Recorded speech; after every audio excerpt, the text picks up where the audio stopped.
So we are going to start today a new chapter, and the chapter title is Breaking Down, Challenging Up. Sounds very interesting. So we can complete, no, we cannot complete full chapter, but yes, let's see how much we can complete. So yeah, Sumanji, you can start. Vikashi, make the font little bit bigger. Yeah, sorry. I'm always forgetting. I hope Yeah, you it's did. fine. Yeah. Breaking down, challenging up. Every once in a while, I'll prepare some kind of food dish and post it to social media. In theory, I disagree with the practice of posting pictures of food. Honestly, I think we are going to look back as a society at the insanity of everyone posting about food, and we will see it for the absurdity that it truly is. But until then, I will admit I am as guilty as anyone. I don't like it about myself.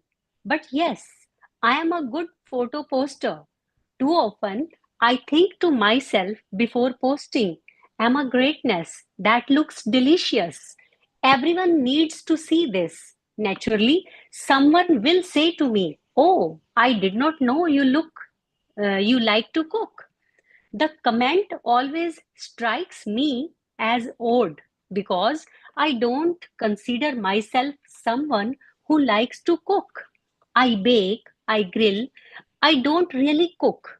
And I don't really bake or grill because I like baking or grilling. I do enjoy it, but that is not why I do it. I bake and I grill because of one simple reason: I love food. That might be an understatement. I have an obsession with dessert and meat. Something feels unhealthy about eating food as a hobby. But if I am honest, eating is a hobby for me. I enjoy it as a pleasure. I enjoy it as a pastime. I think that constitutes a hobby. The more I dabble in the kitchen, the more I have come to see the importance of quality ingredients. A few years ago, I spent every weekend for a significant number of months searching for the best chocolate chip cookie. I honestly think I have found it. It has everything crispy on the next page. Crispy on the outside, soft in the middle, high ratio of chocolate to dough, and a pinch of salt on the top. What I have found is that there are certain ingredients that just can't be off brand and should not be skimmed in quality or quantity. For instance, if the cacao percentage in the chocolate is not 60% at a minimum, I am out. And if you would like to disagree with me, I am willing to fight. This is real people in a similar way and potentially less violent because I am not going to blows over these. There are some ingredients in the practice of challenging up that cannot be skimmed. You cannot cheat by using the cheap stuff or fake your way through this. Don't try to replicate it with something less than authentic. These ingredients are essential and they cannot simply be marked off a checklist. They need to be constantly checked and monitored. They ebb and flow depending on the situation and the people involved. And if you find you are lacking one of these ingredients, don't try challenging up without it. Each one is a learned skill, something you can practice, and each one is an area where you can continue to grow. Yeah. Thank you very much, Sumanji. Let me take over from here. Ji. And next subtitle is the relationship. As I mentioned last chapter, when you decide to challenge up, nothing is more important than the relationship you have with the person you are challenging. Before you decide to approach your boss or even someone in another department with something potentially challenging, you need to think through the relationship you have with them. Do you get the sense they like you? Do you feel they respect you? Do they trust you? These are the questions that we need to ask before we challenge.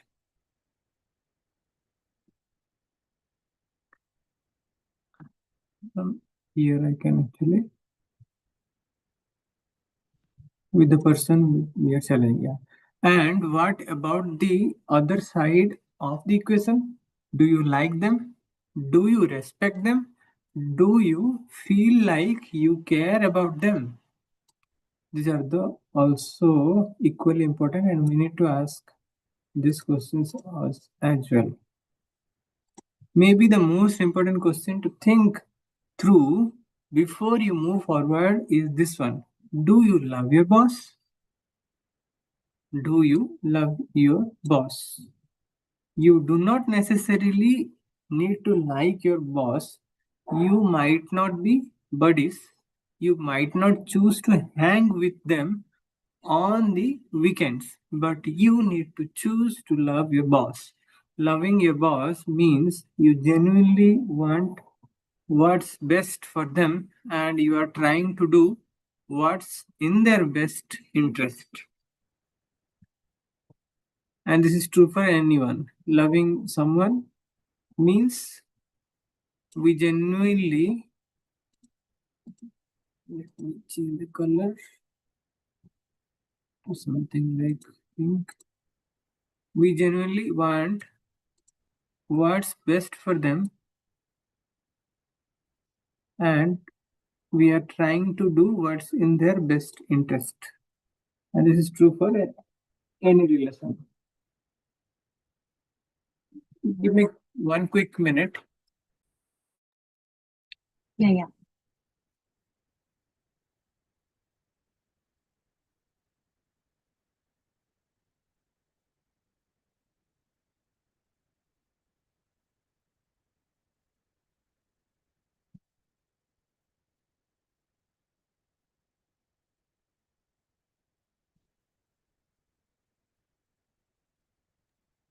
Hello.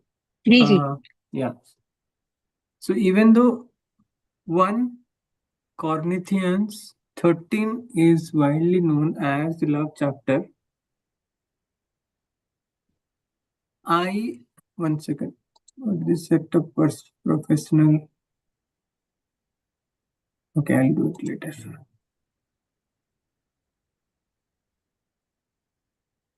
Zoom background noise removal. Are you able to see some pop-up or are you No, seeing only the PDF? just PDF I am able to see. Yeah. Okay, I don't know how. Okay, anyway. For me, some pop-up is coming. Okay, even though 1 Corinthians 13 is widely known as the love chapter, I find Philippians 2 to be extremely helpful in understanding what it looks like to love someone well. Philippians 2 is to 3 or 4 reads like this. Do nothing out of selfish ambition or vain conceit. Do nothing. Very, very correct. Rather, in humility, value others above yourself. Value others above yourself, not looking to your own interest, but each of you to the interest of the others. In other words, put yourself to the side. Choose what's important to the other person as more important than what's important to you. The other person is not more important than you, but act as if they are. If you have to make a decision between what's best for you and what's best for the other person, go with the latter. So decision making also made easy. We have to think for the other person first, their interest in the first place. Obviously, this is not intuitive and it's certainly not easy. It does not always mean doing exactly what the other person wants or asks to do. This is also very tricky, and it is very clearly mentioned by the author that, one second, wrongly, it doesn't mean doing exactly what the other person wants or asks to do. In fact, the Apostle Paul gives us a little secret towards motivation and inspiration. If you want to know exactly what it looks like to do this well, whether you are trying to love your boss or anyone else for that matter, Paul gives us this insight in Philippians 2:5 to 8. In your relationship with with one another, have the same mindset as Christ Jesus, who, being in very nature God, did not consider equality with God something to be used to his own advantage. Rather, he made himself nothing by taking the very nature of a servant. He made himself nothing by taking the very nature of a servant. Being made in human likeness and being found in appearance as a man, he humbled himself by becoming obedient to death, even death on a cross. Jesus had every right to demand that everyone cater to his interests, but he did not do that. He had every right to take advantage of others for his sake, but he refused. He was He was and is valued above others, but he treated others as though they are more important. Instead of elevating himself, he poured himself out on behalf of others. He did what was the best for others, even when it cost him something, ultimately his life. Ultimately, his life. Paul is saying that when you are not sure you can love someone else more than yourself, look to Jesus, follow his lead, take your cues from him. In every relationship, make sure the other person is convinced of these simple truths. I am not in the relationship for me, I am in this for you. Wow, what a statement! That's love, and that is called love. And to lead as well as you are relating to your boss, you have to choose to love your boss this way. If you do not, challenging up won't work. I cannot overemphasize how important this is. Leadership is not simply a matter of authority, leadership is about influence. Leadership is not a matter of authority, but it is about influence. And challenging up is a form of leadership. You are leading your boss to make a decision that they might not make on their own.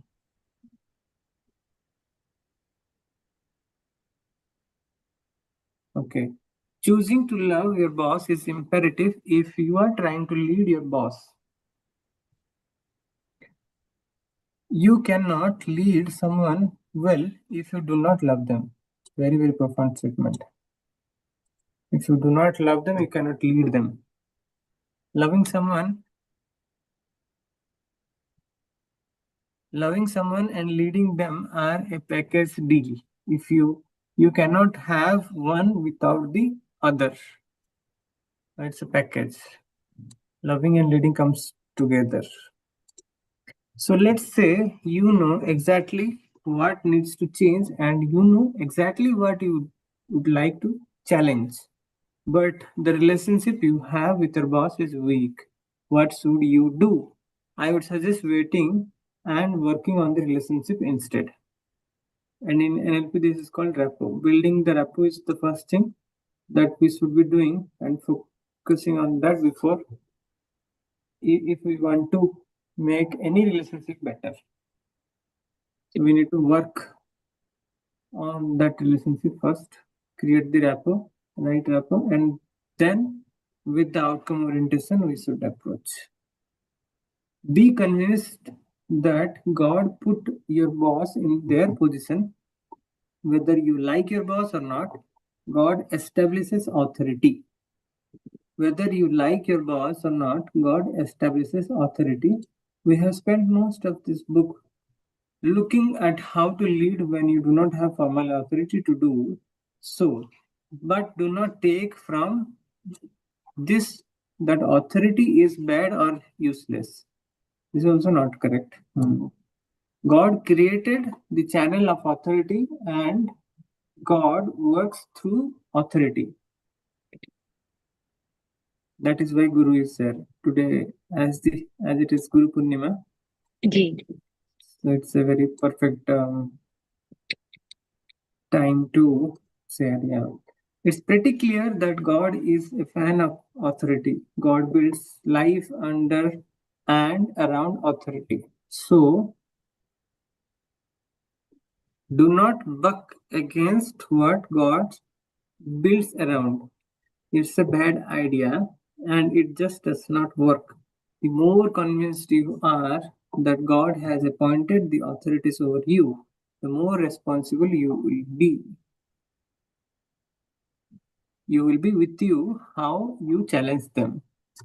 One of the greatest difficulty in challenging up is learning to challenge the process without appearing to challenge the person. Wow, this is also so profound. We should actually focus more on the process, not the person. We are not challenging the person or his or her intelligence, but we are challenging the process which might not be working, and let's see how we can make it better. Challenging someone personally always put that person on his or her heels and creates an obstacle in the way of mutual beneficial conversation. Being convinced that God establishes authority will allow you to challenge up without the sense that you are challenging them as a person. Without the sense that you are challenging them as a person.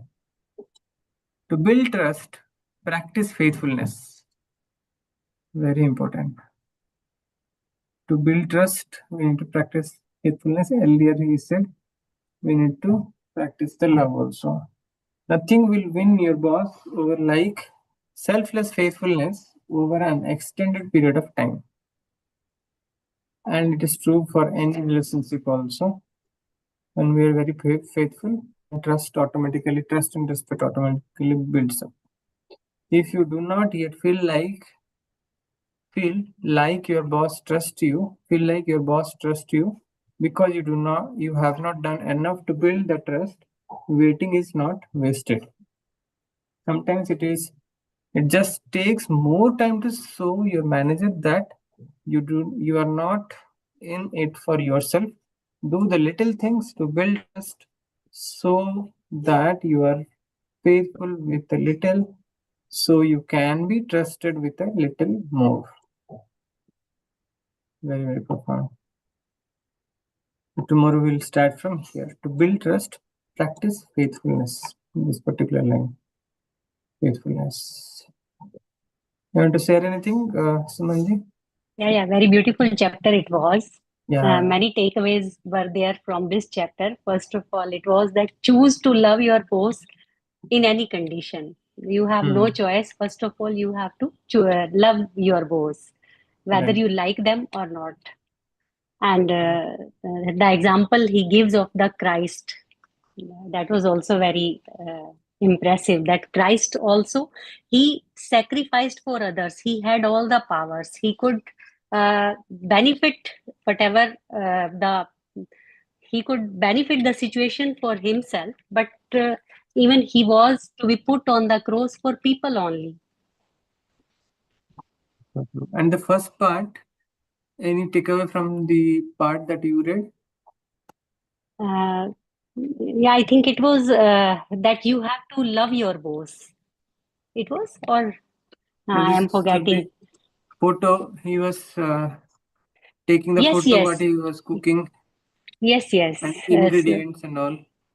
Yeah, the quality. It was perhaps the quality of the ingredients that cannot be compromised. Mm-hmm. Uh, That is a yes, message. exactly. Ji. Okay. Yeah. And This line is also very important. Don't try to replicate it with something less than authentic. authentic. This is true for every aspect, not only for the cooking or dishes. We Hmm. cannot replicate with something which is of less authentic or not authentic. That means cheating again is not Yes. allowed. Being faithful to yourself is going to make us a better leader to ourselves. Yeah. Very true. And we have to trust the process. We have to not target the person that is the boss. We have Ah, to, yes. yes. We should actually challenge the process. Challenge the process, but not the person. That was the message. Yeah. Learning to challenge the process without appearing to challenge the person.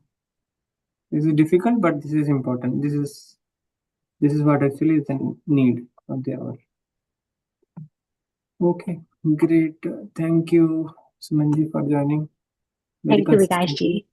Ji, See you thank you again so tomorrow. much. I really love to attend this. Yeah, very nice. Let's continue with the same enthusiasm and with the next book also. Thank you. Thank you. Thank you. Bye. Take Bye care. bye. Thank you.